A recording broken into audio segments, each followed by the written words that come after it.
পৃথিবীতে এমন কিছু স্থাপনা আছে যেগুলোর নির্মাণ রহস্য আজও অমীমাংসিত। স্টোনহেঞ্জ একটি প্রাগৈতিহাসিক পাথরের সারি, যা হাজার বছর ধরে মানুষকে ভাবিয়ে তুলেছে। স্টোনহেঞ্জ ইংল্যান্ডের উইল্টশায়ারে অবস্থিত একটি প্রাগৈতিহাসিক স্মৃতিস্তম্ভ। বিশাল পাথরের স্তম্ভগুলো বৃত্তাকারে স্থাপন করা হয়েছে, যা প্রায় ৫,০০০ বছর আগে নির্মিত করা হয়েছে বলে ধারণা করা হয়।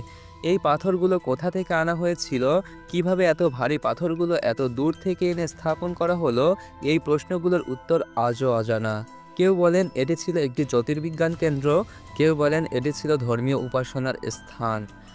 আল্লাহ সুবহানাহু ওয়া তাআলা পবিত্র কুরআনুল কারীমে ইরশাদ করেন, তোমরা কি দেখো না আমি আকাশ ও পৃথিবীকে যথাযথভাবে সৃষ্টি করেছি।